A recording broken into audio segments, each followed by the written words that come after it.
Hoje tem uma reportagem na Folha de São Paulo do Fernando Canzian.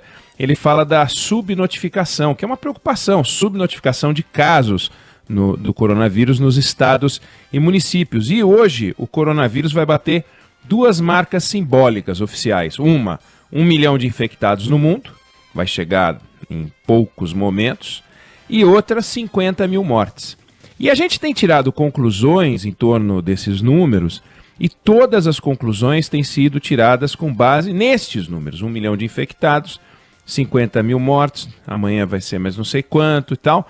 E eles partem de alguns pressupostos que a gente bem sabe que são irreais. Eu não vou abordar todos para não me alongar. Hoje de manhã vocês conversavam, a Carla Bigato, o Felipe, né? Vocês batiam um papo sobre os números do coronavírus e lá pelas tantas vocês fizeram um levantamento de 2 países hipotéticos, né? E mostrando que a taxa de letalidade, foi o Megali que fez a conta, muda conforme os números mudam. Mas veja só, para a gente acreditar que tem 1 milhão de infectados no mundo, a gente tem que acreditar que todas as pessoas contaminadas pelo coronavírus descobriram que estão ou que foram contaminadas pelo coronavírus, primeiro. Ou seja, além das pessoas que desenvolveram a doença no seu formato clássico e que procuraram o sistema de saúde por razões óbvias, também as pessoas que desenvolveram a doença no seu formato leve e todos identificaram a presença do vírus no corpo, e esse é um pressuposto. O segundo pressuposto, que é difícil de acreditar, é que todas as pessoas contaminadas pelo coronavírus, que obviamente descobriram a contaminação, mesmo os assintomáticos, avisaram o sistema de saúde.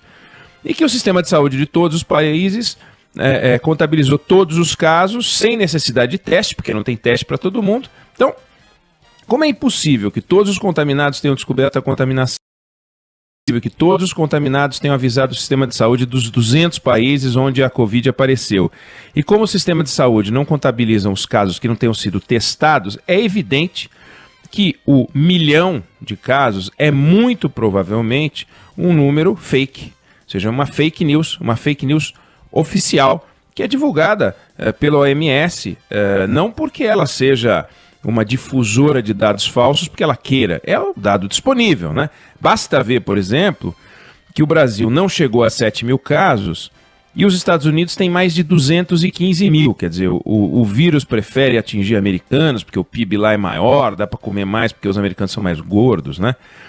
A Itália e a Espanha, que são países menores, têm 110 mil casos cada um. Então, é seguro, é crível que tenha muita gente com o vírus circulando por aí no Brasil. Daí a reportagem da Folha de São Paulo de hoje fazer sentido, do Fernando Canzian, observando que tem uma subnotificação importante.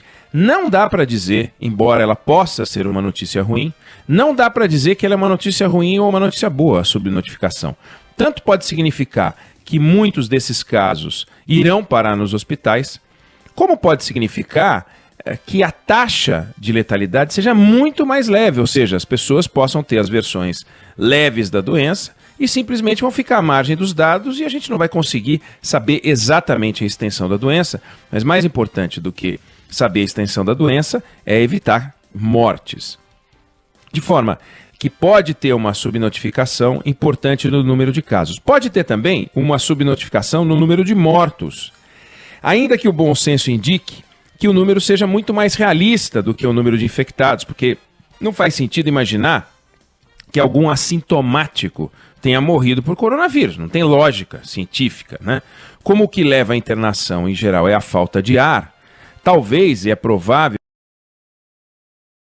em casa, sem ir ao hospital, mas não deve ser um número tão expressivo quanto aqueles que aumentam a base do 1 milhão, que pode ser o dobro, o triplo, ou sabe-se lá quantas vezes mais. Em alguns lugares, na reportagem da Folha de São Paulo, Fernando Canzian especula, ou com base nas entrevistas que fez, em até 30 vezes. Tem gente falando em 10, 15, não dá para saber.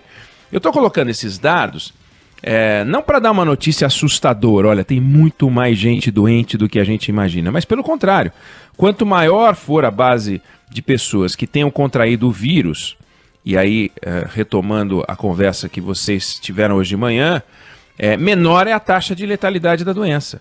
Porque se a gente imaginar que o número de mortos é um número mais preciso do que o número de contaminados, e o número de contaminados subir muito, a taxa de letalidade é menor, o que tranquiliza um pouco mais a população. Não que essa tranquilidade deva se transformar em ousadia. O moço do rádio disse que esse vírus é menos letal, ou que pode ser menos letal, então vamos dar um rolê. Não, não é isso. Até porque você não tem meios, né, o ouvinte queridos, não tem meios de saber se uma vez contaminados, eles vão desenvolver a doença e se vão desenvolver a forma leve da doença. Então, não vamos jogar na loteria, nós só estamos olhando estatísticas. Aí, as estatísticas da Organização Mundial de Saúde, sobre o comportamento que a gente deve adotar, aí elas são bem úteis. Do total de contaminados no mundo, isso inclui todos os países, os que enfrentaram o pior momento e já se livraram dele, tipo a China e a Coreia, embora haja na Ásia uma preocupação por uma segunda onda, uma onda de recontaminação. É uma discussão. Lá tem gente escrevendo sobre isso, tem gente estudando isso para ver se isso acontece ou não. Inclui os países que enfrentam o pior momento, tipo Itália e Espanha, que já começam a encontrar números mostrando que eles podem já estar deixando para trás o pior momento, embora os números sejam muito ruins. Inclui os países que estão começando a entrar no pior momento, tipo Estados Unidos, mais de 200 mil casos, e países tipo o Brasil, que esperam o pior momento para daqui 2 ou 3 semanas. Pois então, o total de contaminados no mundo, desde que essa história começou, e começou na China, 73% dos contaminados ainda estão doentes. Ou seja, 3/4 das pessoas ainda estão doentes. De forma que a gente ainda não sabe o que vai acontecer com elas. Mas de um total aproximado de 710 mil doentes notificados, reconhecidos oficialmente, com teste, 95% desenvolveram uma forma leve da doença. Isso é uma ótima notícia. E 5% apresentaram sintomas mais graves. Esses são 710 mil pessoas daquele bolo de quase 1 milhão, 3/4. É um pouco mais, porque também não chega a 1 milhão ainda. Outros 252 mil casos estão encerrados. É gente que o caso já acabou. Desses, 203 mil foram para casa curados e 49 mil morreram. De forma que você não, quem está nos ouvindo agora, né, o nosso ouvinte, não deve se impressionar muito com os números absolutos. Se é 1 milhão, 1 milhão e 100. Na crise, o que vale para nós são as curvas, não o retrato. Né? O retrato, como a gente viu, pode conter uma distorção. Mas a curva, mesmo trabalhando com um número distorcido, é algo importante. Quer dizer, quantos casos a gente está registrando por dia no Brasil? E o Ministério da Saúde está atualizando todos os dias, a Band News FM cobre aqui no final da tarde a entrevista coletiva do Ministério da Saúde. Esse número tem crescido, ou seja, o número adicionado de casos a cada dia tem aumentado em relação ao número de casos adicionado no dia anterior, ou tem diminuído?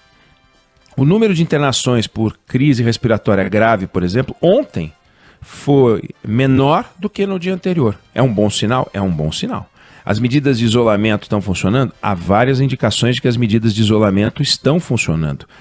Estão funcionando para evitar a doença? Não, estão funcionando para reduzir essa curva na comparação com os temores iniciais das autoridades, na comparação com o drama que a gente vê em outros países. Quantas mortes a gente está registrando por dia? Esse número tem diminuído ou crescido em relação ao dia anterior, dias anteriores? Essas curvas é que são as curvas importantes. A Itália só pode dizer que hoje começa a pensar em viver um momento um pouquinho melhor, porque o número de pessoas recuperadas, curadas, aumenta em relação ao número de mortes que diminui por dia. E essa relação é importante. Quando o total de curados por dia ultrapassa o número de mortes e essa diferença vai aumentando em favor da cura, você tem a convicção de que está vencendo a doença. Então, olhar os números e adotar as medidas propostas pelas autoridades de saúde é o que interessa. Não usar os números como um guia total, mas saber que o pouco que a gente sabe sobre o vírus, e a gente sabe muito pouco sobre o vírus ainda, comparado a vírus de outras doenças e de gripes e tal, a gente já aprendeu que não tem muito o que fazer a não ser a gente se preservar, se isolar, pessoas de todas as idades. o vírus ele vai se adaptando e ele vai sofrendo mutações. E essas mutações podem não garantir que as conclusões que se podiam tirar na China são as mesmas que a gente pode tirar para o Brasil. Então a taxa de contaminados entre os idosos pode ser maior em outros países do que no Brasil, e isso a gente vai observar no curso no nosso enfrentamento. Então, ficar em casa, no limite das forças econômicas, evidentemente, né? Espirituais, mentais, essas a gente tem que trabalhar com mais empenho. A econômica não tem o que fazer. Acabou o dinheiro, não tem jeito, tem gente que não tem fôlego nenhum. Ficar em casa um dia já é a crise em si, maior do que a crise da saúde, não há o que discutir. Mas quando for sair de casa, seja apenas para fazer compras, seja porque tem que trabalhar, se cercar de cuidados na ida e na volta. E para quem não pode parar de trabalhar, atenção redobrada, porque a rotina de sair sempre vai dando uma taxa de segurança que não é legal. É legal ficar sempre desconfiado, porque sempre está correndo riscos. A gente vai vencer esse vírus, a gente vai vencer também a recessão que ele vai produzir em todo o mundo. Agora, é muito importante que a gente siga pela ciência e não pela crendice ou pela torcida de alguns que esquecem que existem os dados, como a gente discutiu aqui, e existe o bom senso. São as duas regras básicas para a gente vencer essa batalha.